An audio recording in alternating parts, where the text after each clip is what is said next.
Okay. Working? Yeah, all good. Cool. So, Excellent. right. Well, I was actually going to say, I know you're kind of interviewing me, but I think it's going to kind of be more like the other way around, since you're the one with the the area of expertise in which I would like to know about, to be honest. Well, yeah, I mean, I think if we just hold it as like a discussion, because I'm sure you'll be saying stuff that I want to ask questions about as well. So I think we'll just sort of leave it open as more of a discussion than an chit chat. Yes. Yeah. So. All right. Well, where should we start? Do you want me to start with a few questions? Yeah. Go for it. Okay. Well, I mean, obviously, I've kind of come from the bog standard personal trainer, bodybuilding, nutritional background, Yeah. and I'm a big believer in having the ability to be wrong gives you the power of new information. And when I came across the alkalizing diet by Dr. Young about a year ago, I had a brief look into it, and it made a lot of sense.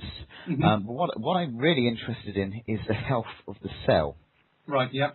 Because it's obvious when you start looking into how the body works. But if the cell's healthy, then the organs function healthy, and if the organs function healthy, then the whole system functions healthy. Yeah. Yeah. So the evidence of an acidic body and disease, and how cells can't breathe properly, and how individual cells are basically can almost be like an individual human, but they have similar characteristics in that they take in food, they excrete. And they also need to communicate with other cells, and if that breaks down, then they can't work properly either. Sure. So, I mean, one of my questions to you was about the bodybuilding diet generally can be quite acidic due to the high amounts of meat. Yeah. I mean, I'm also a big believer that bodybuilders don't need to eat as much protein as they do, especially a natural bodybuilder. Now, I think the main difference is if you've got a bodybuilder that's taking anabolic steroids and has gone down that route, then their body's going to be primed for constant new protein synthesis. Yeah. Whereas a natural person, they can only synthesize so much new protein anyway, so taking in larger amounts of protein than what's needed is a bit excessive. I've just been doing some brushing up on some studies, and I think I mentioned to you about the two types of muscle growth. Yeah. And essentially, there's like the sarcoplasmic growth, which isn't really a rebuild of any new proteins. Yeah. And I do wonder, I haven't found any research to say whether there is actually such a high demand for protein when doing that kind of training, which is basically bodybuilding. Yeah. It does give you a size increase, but the size increase is cell volumization due to an increase in capacity to hold glycogen and creatine, etc. Yeah, that's probably my biggest question: is why does training sort of make the cell volume become more? What is it as simple as, because how I've described it in the past is it's like you're pumping up a wheel. If you're lifting the weight, it's like pumping up a wheel sort of thing. You're just pumping it full of more full of water. That's kind of how I've always understood it. Is that sort of correct?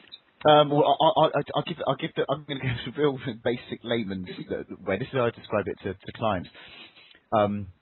Is that a living organism responds to its environment and adapts to its environment, and in real basic terms, overload. But there's different ways in which you can overload a muscle, because there's different ways in which a muscle can grow. Now, going back to the two basic ways of muscle growth, this is where you get the idea that people go, oh, that guy's big and muscular, but it isn't real muscle. It's not strength. It's because they're talking about sarcoplasmic growth or sarcoplasmic increase in size, which is just an increase in the sarcoplasmic reticulum, which is the area surrounding the muscle fiber itself. And in the sarcoplasmic reticulum is where the glycogen, the creatine, the calcium ions are stored.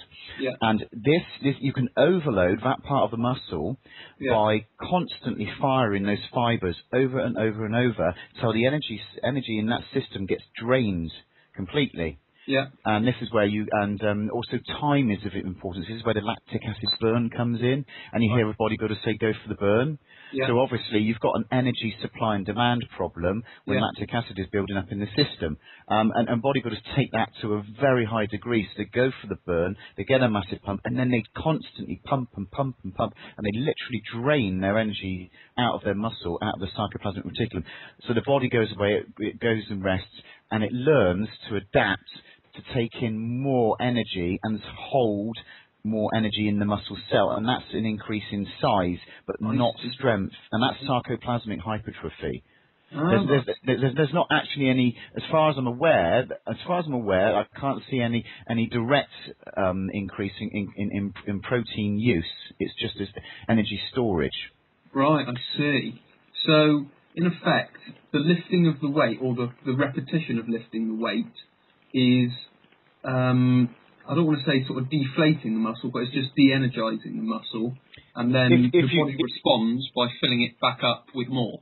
Yeah, that's if you're going for a particular type of training to overload a muscle in a particular way, Right. and that's the typical bodybuilding, high repetition, short rest time, high volume style training. And if you just think of those parameters, high reps, short rest in between sets, and high volume, then in your head you've got a real clear idea of, oh yeah, you can imagine the energy being drained. Now, what they don't do is if you start training to what's termed failure and pushing yourself on the 10th or 11th rep after you've got a lactic acid burn, then it's not the contractile part of the muscle that you're straining, it's the energy supply part of the muscle that you're straining. Right. And that's the part that's overloading. Now, then you go back to a different type of training. You go back to strength training, and this is long rest between sets, so you allow for full energy recuperation, and then you go for very low repetitions, and you go for muscular failure when it comes to contractile strength. So you're literally tearing down the contractile proteins inside the muscle fibers. Yeah. And that causes a different kind of muscle growth. You get a small increase in size, or should I say some increase in size, but you actually get more contractile proteins being rebuilt, and that gives you a direct increase in strength, which is why you can get a guy that's reasonably okay muscular and a great big bodybuilder, and then the smaller guy can be just as strong, if not stronger. Yeah, that makes sense. So yeah, the two types of growth there. Obviously, the strength training. You are rebuilding new proteins. Yeah. And this is the interesting thing with studies, lots of scientific studies, is they measure parameters, but I always find there's at least 2 or 3 parameters which they haven't taken into consideration. Right. So like they do the nitrogen retention test on urine to see how much protein is being used versus being excreted. And they give a training protocol, but then they won't give all the parameters of that training protocol. So I can't establish whether sarcoplasmic style training or sarcomere hypertrophy style training causes a larger increase in nitrogen retention, which would indicate a higher use by the body for proteins. Right. Okay. So I don't know that yet, but I wonder whether you had come across anything on this. Yeah, well, when you mentioned it, I kind of started looking into it, and sort of coming from my background with the whole sort of pH of the whole system, I guess, the blood, the intracellular and extracellular fluids, I couldn't seem to see much in the way of relation to that. But I think from what I've heard is that like the nitrogen side of it is sort of the waste product, and again that's being excreted with regards to sort of the amount of protein as well, because I know that when it comes to obviously protein from diet, that causes a lot of mineral loss in the blood, which then has a knock-on effect to the bones. So things like calcium, because obviously you've got the calcium stores within the muscle. That gets drained, and then the bones comes from the bones. It's the body's last ditch effort to balance out the alkaline. Well, even before it gets to the bones, it pulls it from the blood, and then when it pulls it from the blood, it then pulls it from the bones to top the blood up. So it's like there's like a chain reaction sort of thing. So it starts in the muscle, gets used up, pulls it then from the blood. Obviously, blood being the most important sort of fluid in the body. If that then becomes low, it pulls it from the bones. And then again, sort of with the sort of the dietary intake of protein, that pulls even more, or that pulls more from the bones to. Is that because because the protein, most protein foods are acidic? Yeah, pretty much.